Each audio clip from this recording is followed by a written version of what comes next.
Testing 1. Testing 2. Testing 3. Testing 4.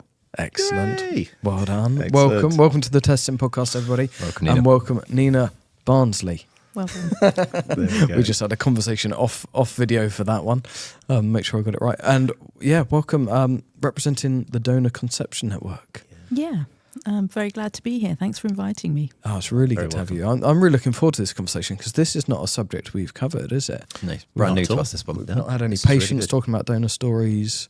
We've just not covered it at all. And you've been on the list for a long time. I've really wanted to get you in to chat about donor conception because it's not... it's a difficult subject, I think, for men.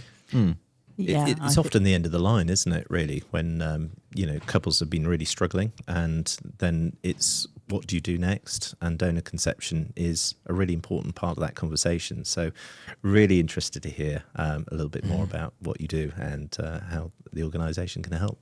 Yeah. I'm going to have to say, perhaps the elephant in the room, obviously I'm a woman. And so it's slightly strange in a way to have Not a at woman on talking about sperm donation and Not at all. fertility Not at in all. men. But I'm very glad to be here and represent DCN and what we've seen in our network and what we hear from the men in our community and from our members. So yeah, thank you. Yeah. And what's your official role with the DCN? Yeah, so I'm the director. So I'm sort of in charge of the charity. I report to the trustees. Mm-hmm. Oh, so it's all on you. There all we go. on me. Lots of responsibility around the table. Yeah, that's right, yeah. Yeah. So don't get this wrong because they're all going to be watching. It's going to be on your feedback form. Yeah, absolutely. Representing How did you end up in that role? Well, I started off just doing some freelance work for the charity, actually. And then at a certain point, there was a big reorganisation, partly suggested by me. It felt like the model of how the charity was running wasn't quite right. And so they reorganised the governance, they reorganised how the trustees operated, and then they reorganised the staffing and created the role of director. So that was 10 years ago. And that could have been given, that role could have been given to someone else, but they decided that I was the right person for the job, and so I got that role. Right. And that was 10 years ago then. So was have you 10 been in years that ago. role for 10 years? Yeah. Wow. And how old's the charity? Or do you want to tell us a little bit about the charity? I think that'd be really good to hear about. Yeah, that's probably useful. So I'll put it in a context. So the charity is just over 30 years old. We had our 30th anniversary in 2023. And so it's been around for a long time, and you can imagine, we've seen a lot of change over that period. So when the charity was first founded, at that time, the world was completely different. It's hard to remember that back that far, but donors were all anonymous. No prospect of that changing. There was no prospect of any laws being changed to change how donor conception families might what the rules and the legislation around donor conception might be. The general advice was not to talk about it. It was predominantly heterosexual couples using either mainly sperm donation and historically only sperm donation. So obviously egg donation became a possibility once we had IVF, but that was a slow thing to sort of become more normalised. So at the time it was really heterosexual couples with fertility issues using sperm donation, and the doctors and general clinic staff would just say, pretend it never happened, go back home, and certainly don't tell the children. Wow. But that didn't sit right with all the families, and there was certainly a small number of families who felt that it wasn't right to not share this information with their children. They didn't feel that it was something shameful. They felt that it was something important that their children had a right to know. And they were very much against the bucking against the trend. So they came together. I won't give you all the details, it's on our website, but they came together, they formed a charity to support each other, really. And they recognised that they couldn't do it alone, that they needed their children to know other children. They needed to know other parents. They needed to sort of navigate that journey together, because they were mapping it out. There weren't any resources to tell them how to do it, what might come next, what their children might feel once they'd been told. And so over time, books were produced and resources were produced, and the website, and it started off as a membership organisation. That's how it funded itself. So people joined, very much a peer support charity. So over time, those conversations happened, and people worked out what was helpful, what was less helpful, and here we are, 30 years later. And I think the with hindsight, now the recommendation is obviously to tell. Now we know that being open isn't harmful. In fact, it's a good idea, mainly because we know that it can be very damaging for people to find out family secrets unexpectedly in later life. Yeah. So we may not know that it's right to tell, as in some sort of formal study doing a piece of research, but we definitely know that it's difficult for donor-conceived older adults to suddenly discover out of the blue that's the situation of how they were conceived. And it can be very unsettling. So for that reason, the telling model is a good model. And also, I think that we can see that the world has changed. As I said, the law changed. So donors are now in the UK are no longer anonymous. So there's always that prospect of potential meeting or matching with either the donor or the half sibling. So you need to be having those conversations in the family. You can't just wait until you've got a 25-year-old and then sort of tell them all of that information all in one go. And then, and also DNA testing. So that has revolutionised things. So that even for anonymous donors, there's no really anonymous donor anymore, and people need to just be aware of that.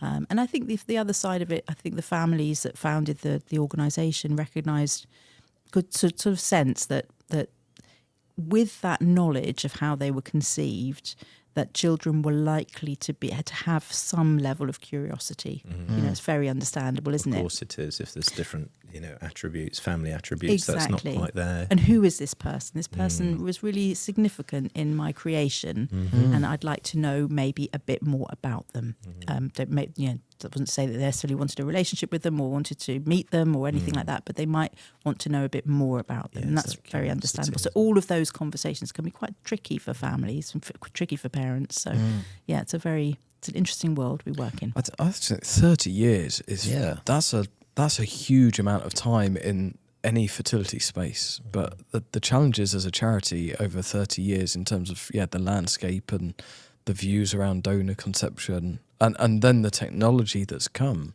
is I think that's just phenomenal. And what you must have just experienced in 10 years as the director, let alone 30 years of the charity. Absolutely. Even in 10 years, things have really changed. But compared to it feels like another world when we look at where things I'm were. Sure it does, And I'm sure it feels more like a community now, I suppose, for those sort of early founders of the charity sort of basis. It's about getting together and trying to work out all the challenges that surrounds, the donor conception, sort of ideology of it, and then, how to communicate that, succinctly, I suppose, to each other, and how does that impact the children born from that donor conception, and it's amazing actually.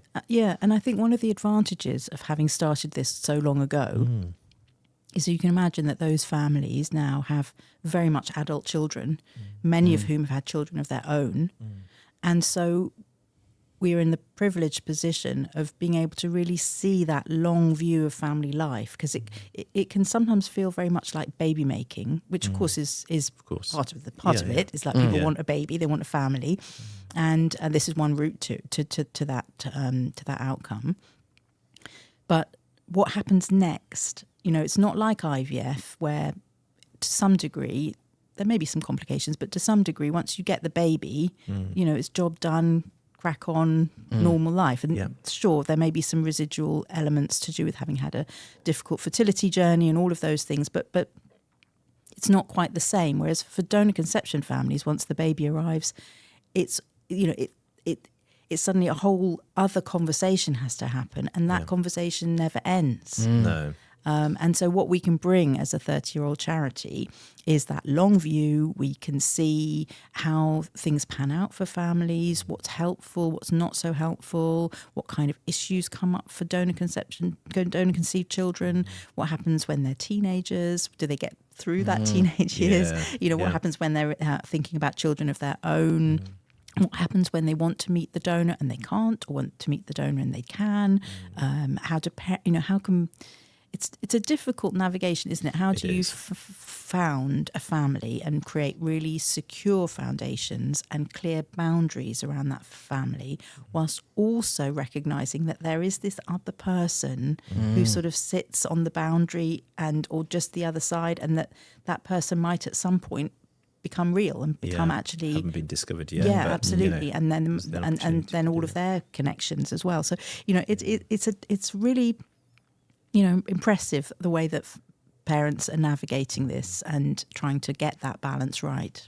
But I think, sorry, I was going to say, I think it's credit to you as the charity also, because just from hearing the very start of the charity and that stigma of kind of almost ashamed that there was ever a donor involved, and industry or whoever that language came from was like, don't tell people, and the conversation's changed massively. I mean, that's a huge conversation starter, isn't it? That actually now at least it's a lot more positive, which is quite right, should be. And it will come from a lot of different influential areas, won't it? Really, from religion, culture, and various other aspects that we've not touched on yet. But there's a lot of psychology in there to try and navigate through.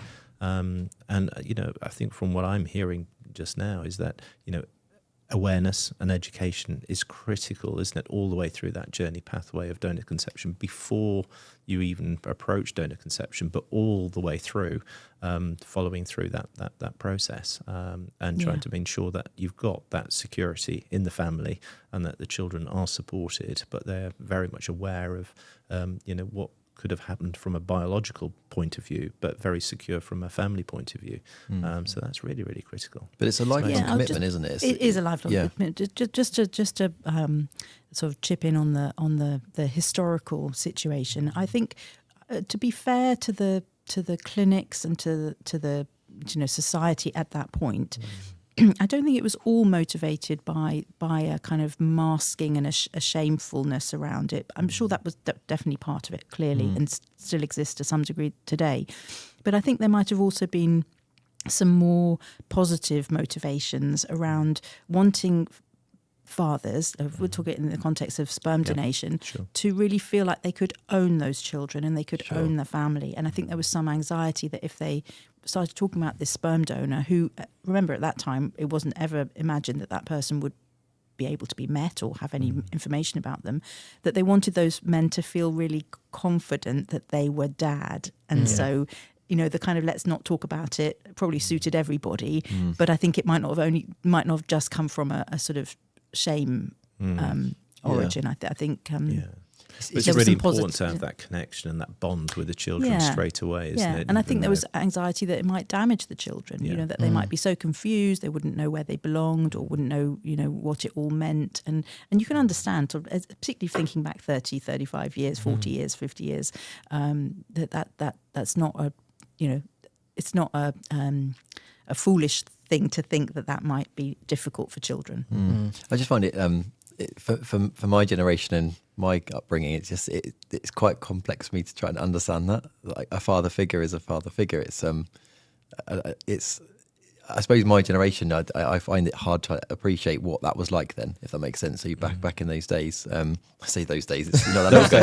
Come on, back when I was a boy, but I show my age here a little bit. But it's I think my generation, and certainly the generation beyond me, are much more open to just being more emotive anyway, and just kind of more aware of other routes to parenthood. It seems like the conversation's much more kind of less stigma. Other families, isn't there, as well? It's kind of there's different blends of families now, isn't it? Obviously with step parents, donor conceived children, same-sex couples. So I think society is a lot more open to parenting in that way, and I'd imagine therefore donor conceived children are part of that blend and that awareness in society now. Is that fair to say, do you think? Yeah, definitely. And I think it's true that things are a bit more open. People are more comfortable talking about difficult things. There's more spaces for that and more encouragement for that. But I think nothing maybe takes away from the fact that genetic connection is not nothing. We're definitely not saying it's everything, clearly, and we know from adopted families, and we know from step families, and all sorts of different ways that families might be formulated. But that genetic element is something, and it will have different weight for different people. Sure. So if you're a sort of person who's not so tied to that, then the donor conception route will feel quite comfortable, maybe even very positive, because there are other reasons why people choose donor conception. That might be to avoid passing on an inherited condition, for example, in which case it might be an extremely positive decision.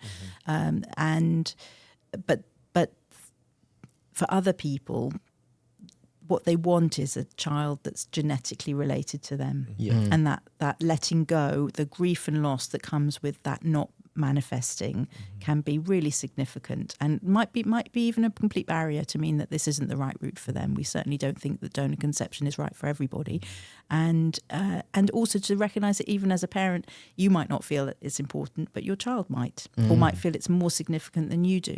So it's sort of balancing all of that, and partners, of course. Very often, if we're talking about a heterosexual couple, the female partner is hoping to make a baby with her husband, Of course. and not with a sperm donor. Yeah. And so all of it is a little bit more complex, I guess. Sure, yeah. To think about. How does some of those scenarios play out? So I used to see predominantly women in my acupuncture practice, and we would, every now and again, I'd have a patient that was looking at donor eggs.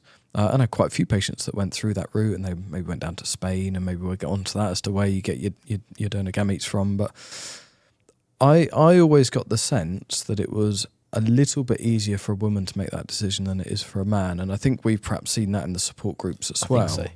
Because the woman then has the pregnancy and the carrying of the child and maybe breastfeeding and that bond. Whereas I think for men, it seems to be a lot harder to make that decision to use donor sperm than it is for a woman to use donor egg, because there is then no genetic connection, where there is epigenetics within women. So obviously they pass over some of their kind of traits or DNA through epigenetics. Not necessarily, I don't know if DNA, am I not accurate with that actually? I'll perhaps retract that. But epigenetics is nonetheless is the input that the woman has on that child through the carrying of the child.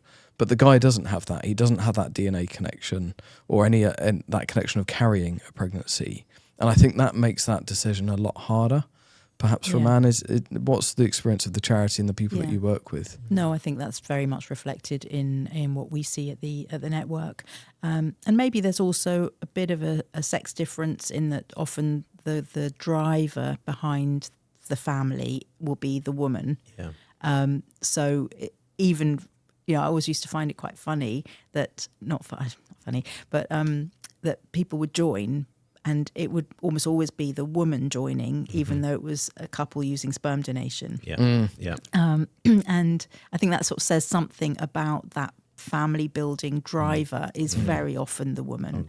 And so, yes, I guess men may feel a little bit more ambivalent about it all, but also I think that you're right that there is something about going through the pregnancy and having that involvement and connection to the baby from the get-go and giving birth and breastfeeding, absolutely, to build that connection and that bond. I mean, it's probably over to you guys, you guys to some degree to sort of,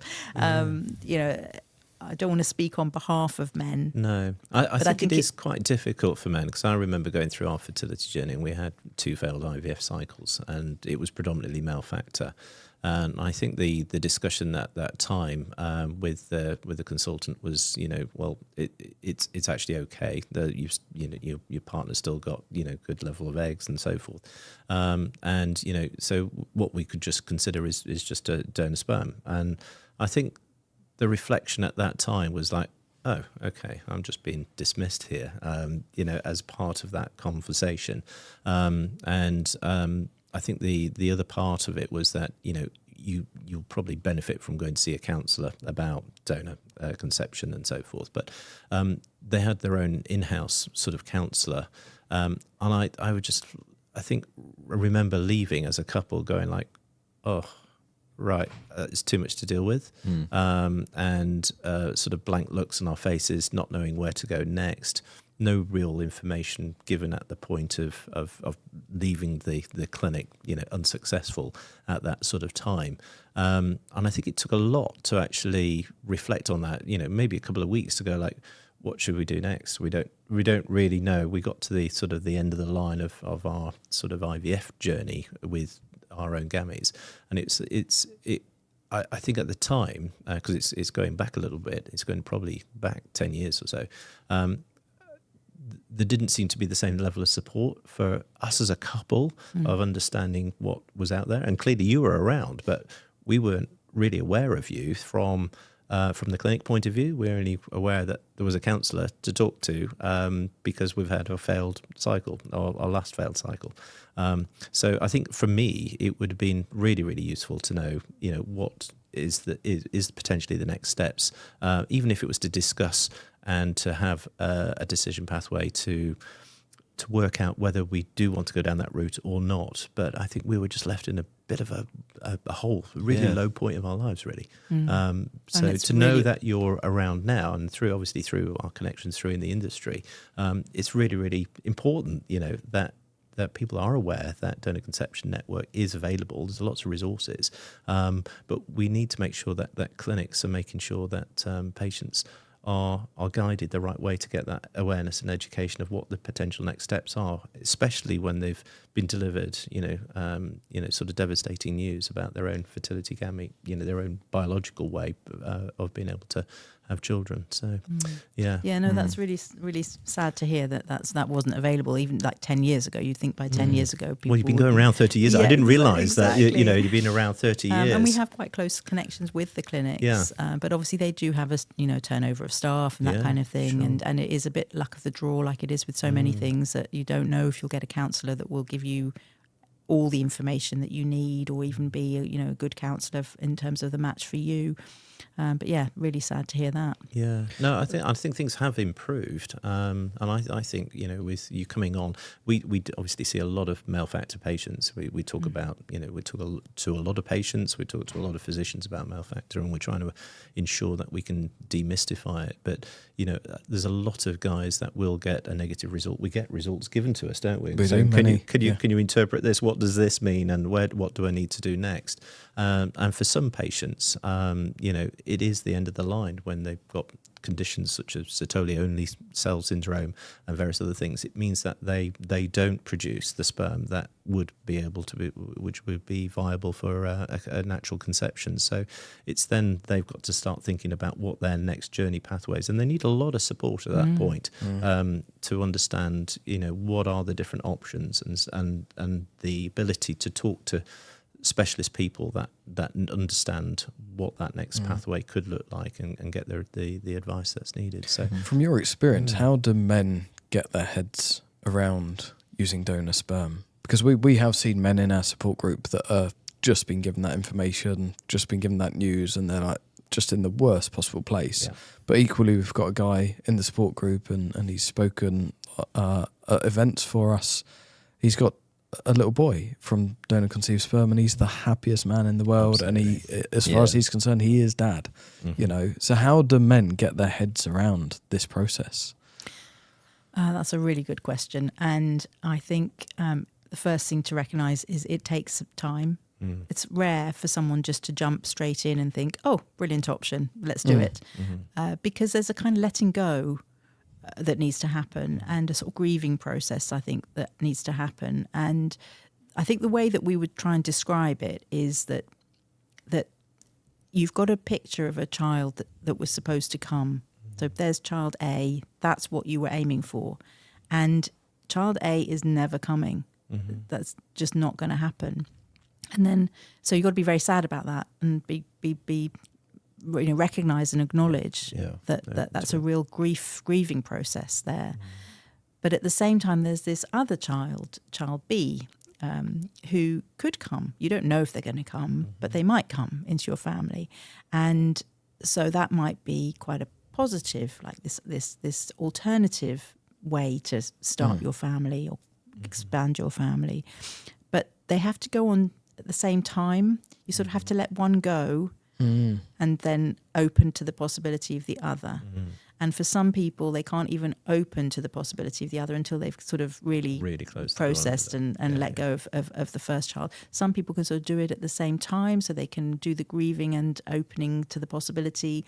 And of course, it depends a bit on how when you've got a couple, they're often not at the same speed with these things. So that can be a real issue. So you'll have the woman might feel very ready. Come on, we've already wasted so much time. Let's get on with it. And the man is not ready because he needs time to really process it and think it through. And that pressure doesn't help. Sometimes it's the other way around, that the woman might be thinking, well, no, I wanted to make a baby with you. I don't want to make just make any old baby sort of thing. And I don't know how I feel about this process. So there's you can't take him out of the context of that couple unit. And I think in terms of what helps, so time, definitely. But what we've witnessed is putting men in touch with other men, particularly the sort of men you're just describing who've had their babies, had their children, and being able to see, okay, you can be an infertile man and have a child and be successful and normal in the world, because I think going back to the earlier conversation we were having, maybe I'll just posit this, but maybe for men that ability to father a child is much more closely connected to who they are as a man and what they bring to the relationship and to the marriage, if it's a marriage. And so, we sort of hear from men sort of saying, well, I only had a few things that I had to do, on the to-do list, and this was one of them, and I'm not going to be able to do it, Whereas I don't think women quite feel like that about their ability to have a child through egg donation, for example. It's just slightly psychologically different, and so that can take time. And again, that's got to be a journey that both the couple have to go through together. So depending on how she feels about that process will impact how he feels about it. But I definitely think talking to other men, having that space for thinking about what life could be like, how, what could accepting this other child be like, thinking about things like, do I want to be, what's more important to me? Being a dad, so having a child, raising a family, doing all those dad things, or being genetically related to a child. And for some people, that genetic connection is too, they know that, they know they won't ever feel like a real dad for whatever reason. But for most men, I think if they want a family, they want to do the job of parenting. They do. They want to be a dad. They want to be a dad, exactly. They want to do all of those. They want to nurture a child, take a child and help them be the best person they can be, and grow them and educate them and pass on all of their love and traditions or whatever. And that's more important than that genetic link. Yeah. And what about those conversations then for those men? So when they have got to that point that they're going to go ahead with the treatment, and like I said, kids these days, the conversation is, okay, let's talk about how you were conceived and that, we needed some help. As you kind of, there's some books out there. I think there's there was a guy we had on when we very first did the support groups who wrote some books, Sharing Seeds, I think they were called, or something like that. So how do men have these conversations with their children? How do you help support couples with that? With a whole range of things. Excuse me.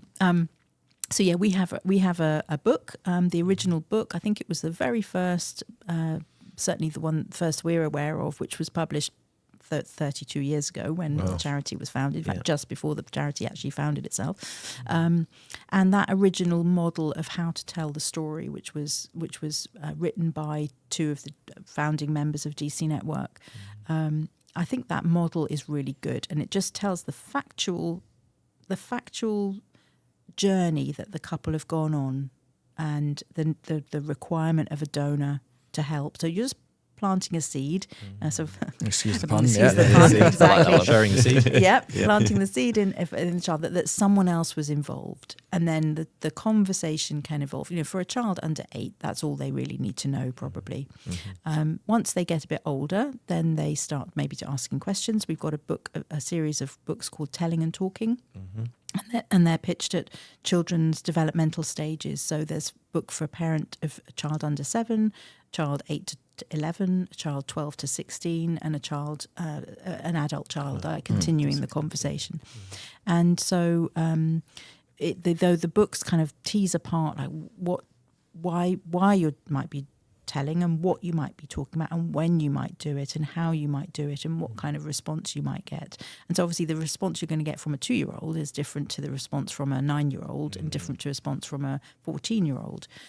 So just sort of bearing that journey in mind. But yeah, lots of resources available, lots of books to help people think it through. We offer lots of support groups for men so they can talk to other men. Or how did you do it? How did you bring it up? And I think what we would see as our core aim with all of that is really to build confidence in the man or in the couple about talking about this. Yeah. And not necessarily to determine what the outcome will be. Like, we don't know what kind of child this is. This might be a very curious child who, from the very minute they can understand what they're being told, is just asking all sorts of questions and perhaps some quite challenging and tricky questions. Might be a child who's got no interest, never asks a question ever. You know, get to 22 and you're thinking, did they even really understand what we told them? And are they definitely all right? We need to check in and make sure they definitely, know what we've talked about. And then, the parents check in and the child goes, I'm just, I don't care, I'm not interested. But, and we don't know what kind of child might come along. But what we want is parents who will be confident about managing whatever comes up in that process for themselves or for their child, and also that those parents know where to go, i.e. us or other places where they can get support if things come along where they think, gosh, I don't know how to handle this. Been asked a question and I don't know how to answer, or I'm feeling things and I don't know how to process them without impacting on my child, because suddenly I'm the grief that I thought I'd dealt with has come back, or you don't want that paranoia, do you? Really sort of attacking you and having anxiety in the family, because then it can disrupt relationships and various other bits and pieces. So having an open and educated and aware sort of family unit is going to be the most impactful thing for growth and fun in the family, I suppose. And I think you could also expand it out and think, actually that's just sort of good generally, like we're talking specifically about skills, donor conception, True. but actually I imagine, I sometimes wonder whether, because I often think people who join the network and stay involved with their children, that they're sort of doing all the right things, that the chances are that they'll end up with a child, a teenager or a young adult or a whatever age, where donor conception is not the thing that is the trouble. The donor conception bit, that's all fine. But what the children struggle with is they've maybe got problems at school, or they're cross with their parents because the parents moved house at a sort of significant point, or didn't get them a dog, or they hate their sibling, or they didn't get a sibling, and it'll be that issue that is the thing that is the rub in the family. But whatever the issue, if you've got parents who are relatively confident and stable and able to have those difficult conversations, whatever comes is going to be better dealt with. I would.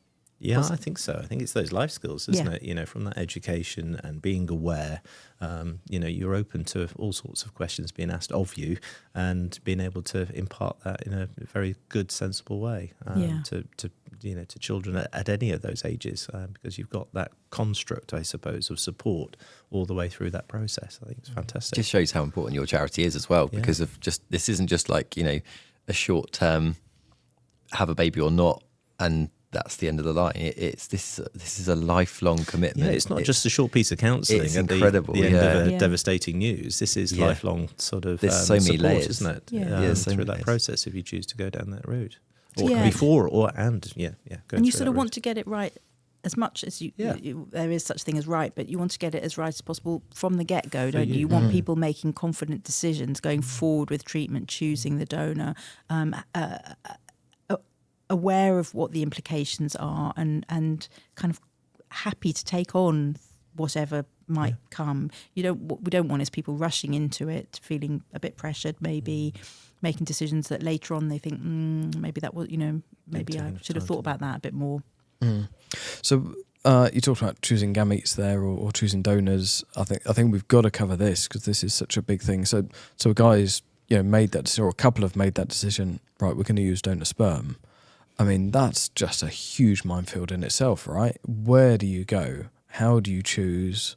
Do you stay in Europe? Do you stay in the UK? Do you go overseas? What's the regulations? What are the regulations? Anonymity. Yeah. It's huge, isn't it? So not only are they dealing with the grief of not being able to have their own genetic child, they've now finally made the decision, right, we're going to move forward. And then you've got a catalogue of sperm, in effect, haven't you? It's kind of... Yeah. Please tell us more about that. Well, it's really complicated. I sometimes think when I hear about the process that people went through 30 years ago and before that, they didn't have a choice. No. They just went into the clinic, and the clinic said, "Oh, we've got the donor ready for you. Off you go." Mm-hmm. And simpler times, in some ways, and they didn't know that donor. They had no information about where the donor. That donor they might get a small bit of information about their background. But and how had those clinics recruited those donors 30 years ago? Well, it will vary from clinic to clinic, but a lot of them were using medical students or people that they just thought were kind of good stock. Oh my God, that's scary, isn't it? But that's back in the day. Yeah, yeah. And obviously things changed a lot when the law changed in 2005. But even before that. But yeah, I think the kind of... So yes, once you've thought maybe this is a possible for us in terms of our family building, then some people will choose they will want to choose a donor that they know. Mm-hmm. So we've got families where they've used a brother. Mm-hmm. We've got families where they've used a friend or somebody that they've sort of connected with this intention. Mm-hmm. And we've got other families where they've gone abroad and had completely anonymous treatment, and we've had people who stay in the UK so that they can have an ID release donor. So that's a donor who agrees that they will be willing to share information once a child reaches 18, so that child can have more details about them.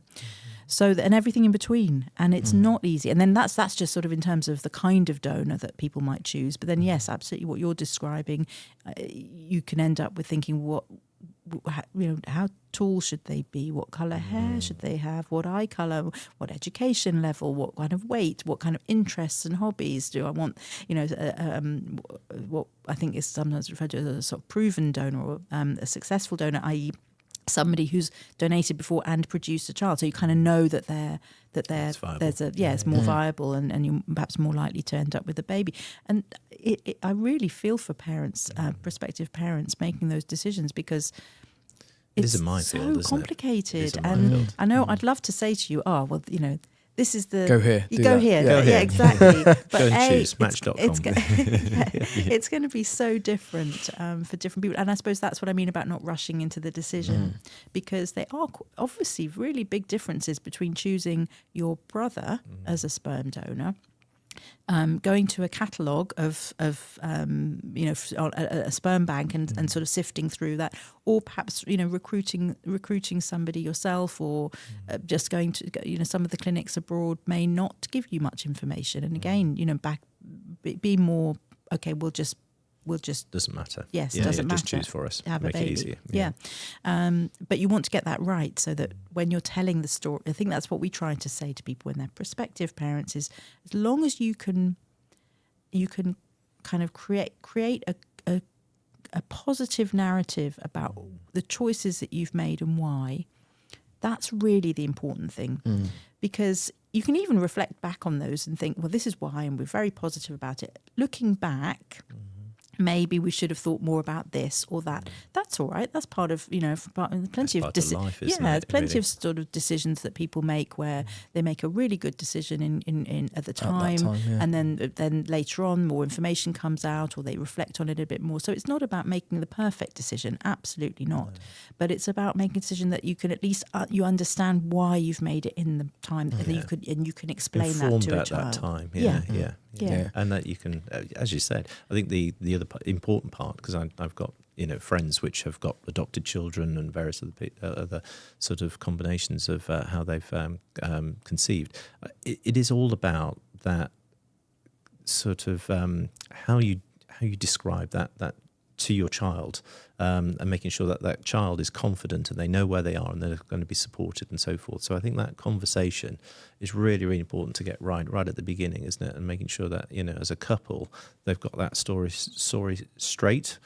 So there's not a difference between, oh, well, your mother wanted one, so we just went and did it. It's got to be like a joint up sort of journey narrative, hasn't it, really, about what that is, to give that stability back at a later time when questions do pop up. Yeah. And you can describe things, you can frame things so many different ways. The same sort of factual event can be fleshed out and presented in many different ways. So it's working out the way that's going to feel honest and positive. Yeah. And in terms of finding a sperm donor or looking for a sperm bank, what would be the top kind of things that a couple should be aware of or looking at, do you think? I think the first thing to say is ultimately none of us know what child, if we're lucky enough to have children, we don't know what child will come. We can make all the right decisions and all the, do all the right things, and our child might still have a learning disability or a physical disability or have something that we hadn't planned for, hadn't expected. And so I would say, this is sort of personal, but I think the first thing is that when you're deciding to have a child, you have to be willing to welcome the child that comes. And let go of obsessing about choosing things to make sure that you're going to get the right baby. Yeah, this is not a designer baby. It's not a designer baby. Even if you design it, it won't be a designer baby. No. So, and that, I think, I would hope that message might just release parents from this burden of having to make the right decision. Try and we've got to choose the perfect donor. We've got to get this right. Otherwise, it's going to be a disaster. So that's sort of first sort of front and centre. Then after that, I think it is worth thinking, well, what sort of things are we looking for? Is the most important thing that we just want a baby? In which case, what I was describing, the sort of a donor who's had proven fertility with other couples, that might be the most important thing. It might be that education is top of the list. It might be that colouring or ethnic origin, nationality, religion. It might be to do with height and I mean. But just to give a good example in this, some of the characteristics that you may be. I know this isn't a heterosexual couple, but a lesbian couple in our network. They spoke really eloquently about how they wanted a baby and they had no requirements really. They just accept that they were in both families. Everybody had brown eyes, and so they've just thought that would be really nice. Yeah. Like if we want like a brown-eyed baby, so that the baby feels like they really fit and belongs in our family. Wonderful. Picked a brown-eyed donor. You can probably guess what's coming. Baby's born, brightest blue eyes ever, and I know this boy, and of course, he's loved in that family for having the bright blue eyes and being the sort of special blue-eyed boy. Yeah. So and they that was the only that was the thing that they were looking for.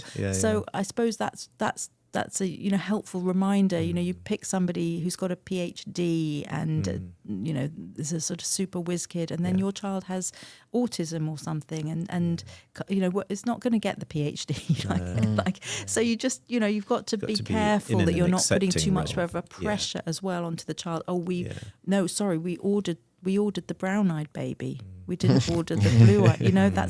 That's not the right way to go into parenting. Yeah, I agree. You can't take it back to Argos, can you? Afterwards, don't get returned. No, exactly. But that's really interesting. I've never really thought about this. Like that, if you're going through and trying to choose a donor, that your own personal kind of perceptions or beliefs or values is what you're trying to get across there, really, isn't it? You're thinking, okay, well, what do I want for my potential future child? Yeah. What's important to me as a human being is going to determine who I would choose as a donor. Yeah. Because I want that child to be as close to my values. So that does put a lot of spotlight on you as a human as well. It's like, well, what do I want? What's important to me? And you don't think about that if you're trying to conceive naturally. Yeah, I was just thinking because exactly that's just seemingly integral to that whole process. So this is a whole other layer I'd never even thought about before today. It's More considerations, isn't there? Yeah, a lot of that comes down to nurture, though, doesn't it? Right? Like, oh, here we go, Oh, nature nurture debate. but it does, though, right? It does. Yeah, Yeah, you know, to a certain extent. if you want the education thing, then your nurture is that you help teach and learn, and that's The for me. That's socialisation. what I would do for my child as a parent, rather than No, absolutely. Yeah. And mustn't sort of get away from the value and importance of all of that effort and input from parents. 100%. But you know, parents will have their own things that are significant for them. For sure, and yeah, everyone's I different, have to aren't say, they? yeah, that sometimes you've got two very educated parents may even if they're thinking about, okay, this is a person who might come into our life at some point. Even on that level, they might be thinking we'd like the person that comes into our life or our child's life at some point to be degree educated. To have or something, similarities. because Similarities we're to the family, and of course, again, that's an expectation, is that you might meet them and they might not be at all what you're expecting from a someone who's got that level of education. So it is all a bit of a It's all variable, isn't it? absolutely. Yeah, but it just shows, doesn't it? We're all unique. We all have our own beliefs, values, wants. Humans are incredible things, aren't we? We're really incredible people. Yeah, which is another reason for sort of stepping back. And like I said, the first thing being just you're going to welcome whatever child comes and not being too prescriptive. And then, then absolutely from that point on, it's your job. You have one job as a parent is to do your absolute best to help that child be the best person That they wish to be and they can be. And that's not in your gift, actually, to make them different to what they are. Your job is just to help them grow, help just them foster them, be who they are. exactly, and nurture them. I mean, but it is a really interesting one, the choosing the donor. So we did a panel on it a couple of years ago, and so we invited people who'd made quite different decisions and were able to talk about how the process they went through. So we had someone where actually their religion was really important. We had somebody where the ethnicity was important, but actually when they unpicked it, it ended up being, because obviously there's it's not always possible to make a match. You have your wish list of what you'd like, and then you go to the clinic or you go to the bank, and the bank may not have the perfect attributes profile that you're looking for, or not all of them. And so for that person, they were unpicking, well, is it that I just want this was someone who was, they were, I can't remember the exact details, but they were, I think, African Asian mix. And they were trying to work out, okay, well, what does that mean in terms of what I'm looking for in a donor? And in the end, they just thought, I just want someone who's dark-skinned and dark-eyed and dark-haired, so that that their process was, I just want a child that looks like they fit. Rather than whereas another person might say, I have Nigerian heritage and I specifically want someone with Nigerian heritage. Or it might be you've got a Jewish family or a Hindu family where that was really important. They wanted to impart that part of their heritage, and they wanted their children to feel an absolute connection with that through the donor lineage somewhere. So it's really, and you're getting down to very, very fine level of qualities compared to, say, the 30 years ago where it was, it's height and hair colour. You get what you're given. We'll just match you. Oh, you've got brown eyes, you've got blue eyes. We'll match you on that. So we're really getting, and it can, and like I said, we don't want it to be too much. We want it to not feel like a burden, but at the same time, you want people to feel empowered. And it's, again, very difficult balance. Empowered with choice and knowledge and understanding, but sometimes when you have too much choice, you kind of get paralysed into indecision, don't you? Absolutely. It's really difficult. Absolutely. And that's another part of the needing time. You have to tease apart these things. Why do we want these things? So again, going back to Toby's point, you don't want to undervalue your own ability to contribute those things. So for example, if you had an adopted child who might have a completely different heritage to you, and you might be celebrating that and helping them explore that side of them. But you're also welcoming to your family. So there's no genetic connection with that, but you're going to be nurturing them and raising them with those values and those sort of cultural norms and cultural reference points, even though there isn't a connection. Isn't it biological at all? Yeah. You know, you're How much does the nature nurture debate come into this in terms of the work you do and supporting people? I think there's obviously a lot, because what people want to hear is it's all nurture. And it's not. No. And they know that, actually, because they are all, they will all be trying to have a baby with their own gametes first. Of course, yeah. So I think that those actions say that there's something of value in that. You know, nobody goes straight to egg or sperm donation Unless there's a medical reason. I mean, they might do for a particular reason, but they won't just think, if you've got a perfectly fertile, healthy person, they're not going to say, oh, first let's try egg donation, or first let's try sperm donation. No, it would be first let's try with our own eggs and sperm. And so that, you know, that tells you something. And you know, even with gay couples, for example, they very often will want to they'll certainly want to use their own sperm if they're a gay male couple, or eggs if they're a gay female couple, and they will often want to have one each, you know, in that way. So you know, that says something like, why, you know, what if it's not important, then why are you prioritizing it so much? Well, the other question that leads on from that, to us talking about sort of sharing either eggs or whatever, building a family. So building a family, well, we talk quite singularly about having a baby, haven't we, so far? But planning for a family is also going to be important with donor conception as well, for men. So do you get into those sort of conversations early on when people are going through this process about thinking about child number 2, child number 3, for example, and what does their options look like at a slightly later stage in their family building? That's a really interesting question. And I think we possibly don't do enough of that. Do you mean sort of helping them make sure they make a choice with baby number 1 that then would maybe keep just it open for baby number 2? Or consideration for baby 3?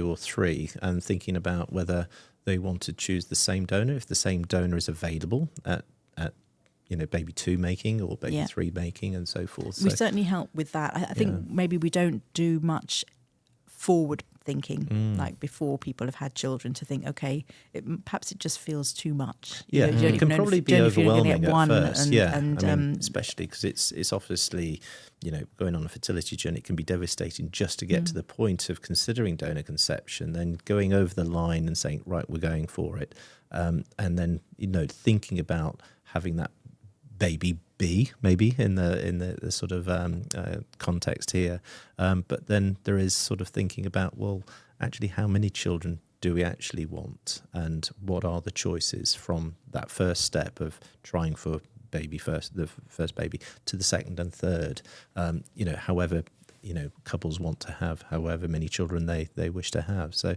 because that could be a consideration of saying, well, we've got the first baby, but is the first donor still available for our second baby, because we want the similar traits, if that makes sense? Yeah, or, absolutely. You know, we don't really do very much on that front, actually, to be fair.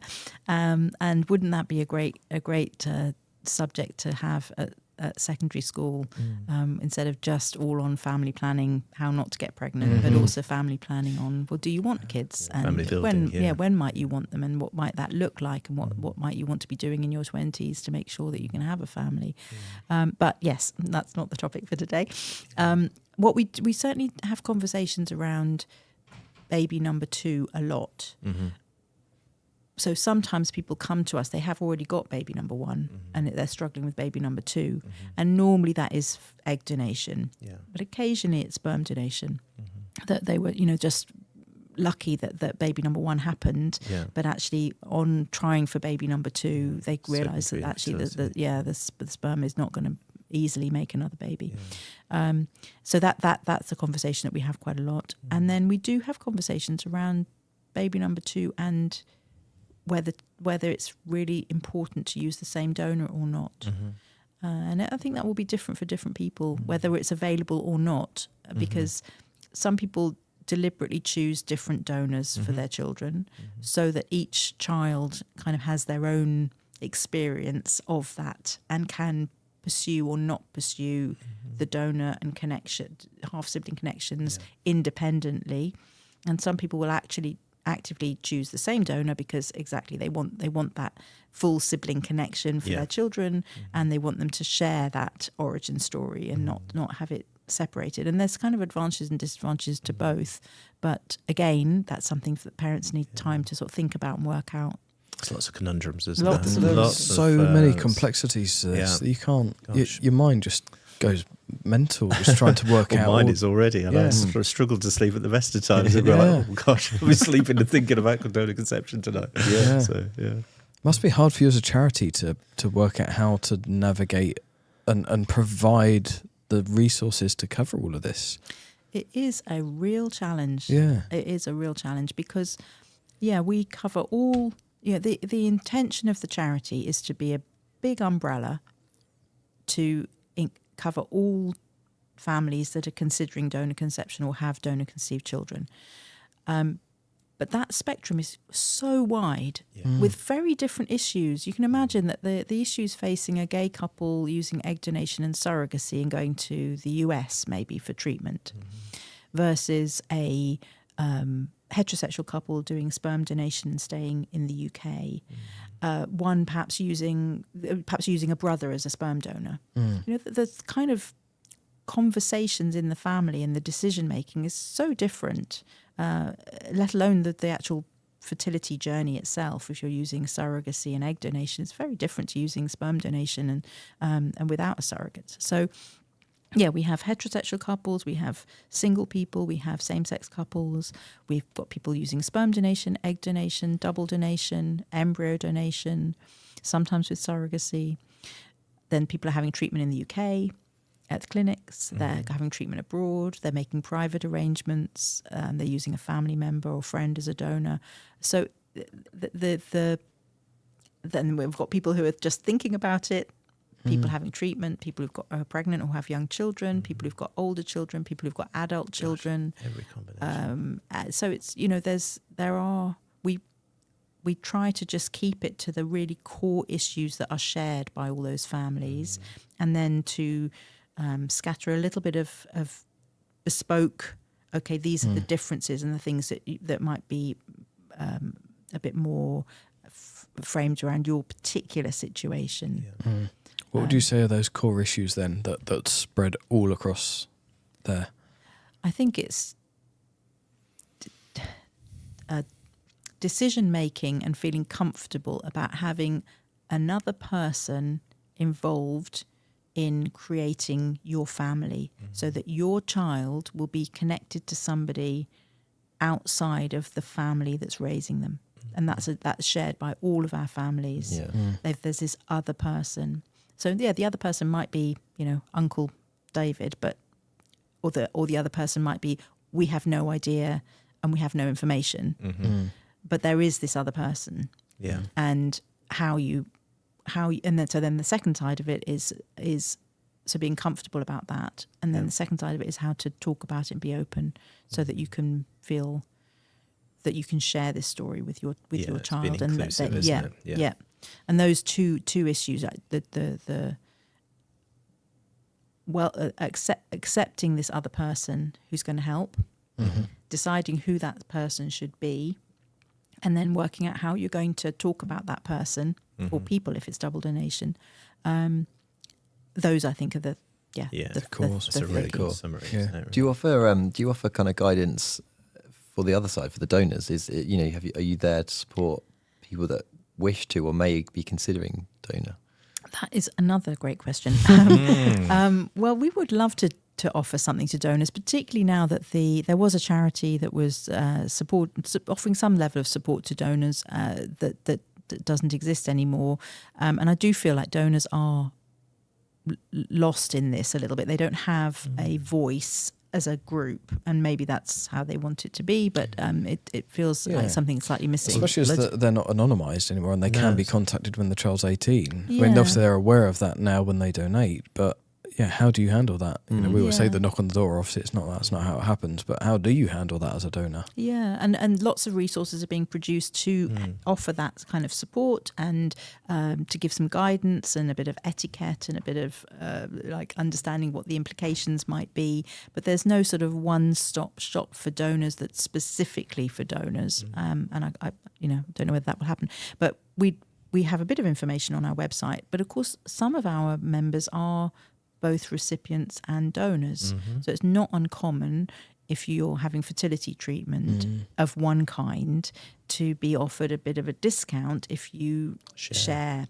So for example, you might do sperm sharing or egg sharing. So where, let's say you've got a youngish couple, sperm's all fine, they're in their 30s, but there's perhaps the woman's had premature ovarian insufficiency, some issue with her eggs. So as part of the fertility treatment, they might decide, oh, well, let's help another couple who we're using egg donation. Let's donate some of sperm to help. So you're both a donor and a recipient in that scenario. And so there's going to be some overlap. I think at the moment it seems to be that the clinics are trying to do their own work with their donors, which is great. There's a couple of bits of research and projects that are happening with the Beaker, the fertility counsellors, and some other organisations just trying to offer guidance and info for donors in the both sort of decision making, but in the run up to potentially having contact with a offspring or several offspring potentially. How did the Netflix documentaries impact your work, if you know what I'm talking about? Because that's a real thing, right? People will have watched some of those programs about men that have been serial donators and played the system and not behaved appropriately. Yeah. Has that had an impact on people coming to you or the questions they're asking? Some level, yes, because it always sort of whips up a bit of a story. Media frenzy, and we've had contact with families that have been affected by the sort of headline sperm donors that we've heard about. There is a sort of parallel as well that actually the way that donation works globally is that if you've got sperm banks who operate globally, then they won't be restricted by anything actually. So yes, there are the kind of I feel like it's a slightly different scenario where you've sourced somebody through a Facebook group or through some other online connection, and they've lied to you, and you've ended up with a child where you thought it was in scenario A, and then you've discovered actually it's a completely different scenario because this man has not been honest. And how you unpick that. It's very tricky, and what you do about that. You sort of need to. It's a bit of both sides. Yes, of course, the men are behaving absolutely irresponsibly, and there's no question about that. But how you can also make women be more of a what do they call it? Sort of not an active customer, like a do a bit more due diligence. Yes. There's an expression that I'm struggling for, but how you can you just want people to be more cautious, like they're making a baby. You want to be really careful about who you're doing that with. But the sperm donor banks issue is that that's all being done. That's all perfectly legal and is all up front.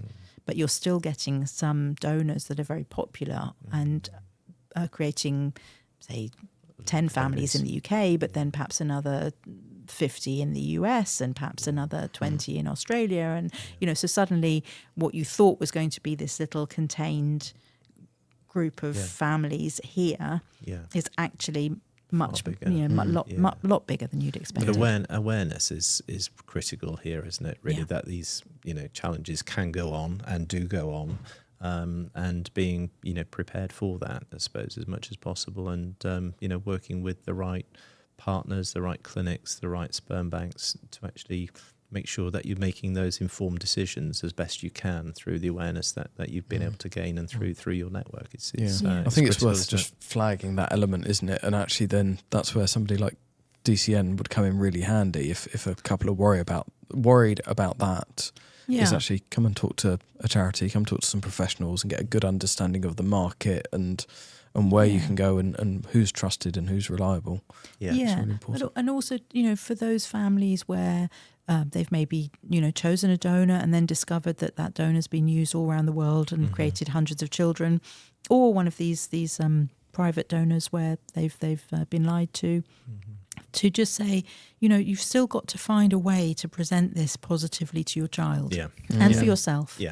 And there is a way. There will be a way. And that child was wanted right at the beginning of the process. All sorts of. There's going to be all sorts of bits of information, but it might take some conversations to work out, okay, how are we going to frame this so that we can feel that we're not sending a negative message There's out. not regret. Yes, exactly. Or that the child feels that something wrong happened that relates to how they were made, which is not to say that you can't be honest about saying, okay, this might be a bit difficult to think about the fact that you've got hundreds of half siblings all around the world. There's going to be a bit of thought into that, but that it's still your child is still your child, and they are still precious and loved and right. And like I said, this child, whatever, all of our children will face all sorts of challenges and difficulties in their lives, some of which we may have contributed to. The donor conception thing is just one in a whole pool of mistakes that we're all making every day. So it's helpful to kind of keep it in that perspective. Must be really rewarding for you though, seeing people that have had to go through this pathway through donor conception to then become parents. And I'd imagine there must be a whole load of stress and anxiety and worry that comes in, partly being a parent, but there must be so much that washes away now that all those fears and anxieties and ifs, buts and maybes, they must just go for in the majority, because actually you've got that child, you've created that family. That must be very rewarding to see. Yeah, absolutely. I mean, who doesn't love babies? Babies coming into the world. only a mean, nasty person who doesn't love babies. But just seeing people become the parents that they really wanted to be. Absolutely. It's attaining that dream, isn't it? And some of the stories are incredibly moving, where people have had such difficult journeys, and then they've ended up with one or two lovely children, and it's just made them blossom, and that is really, really special to see. Yeah. So how do people find the Donor Conception Network? How do they reach out and get support from you? The easiest way is on our website, which is dcnetwork.org. But I think we because we've been around for so long, normally if you just Google, that we'll prop up fairly quickly. But we're on Instagram, we're on Facebook, we're on Twitter, X. And we're a small, very friendly team. So if somebody fires off an email to us, we'll get it to the right person if they've got a question or some of them want to know more. Yeah. Brilliant. Well, thank you so much for your time, Nina. Thank you so much for a great conversation. It's so been interesting. It's really insightful, isn't it? It's amazing. My mind's going like, wee. Yeah. And I feel like there's so much we haven't covered, but I think we could almost do a whole series on donor conception, but hopefully this has given guys and couples listening to this some information and a lot of reassurance, I think. That we have lots of support for men, and Good. if there are men listening to this, come our way. Reach out. Brilliant. Well, thank you so much. You're welcome. Thank you for Thank coming you. in. Excellent. Cheers. All right, bye-bye, everyone. Bye-bye.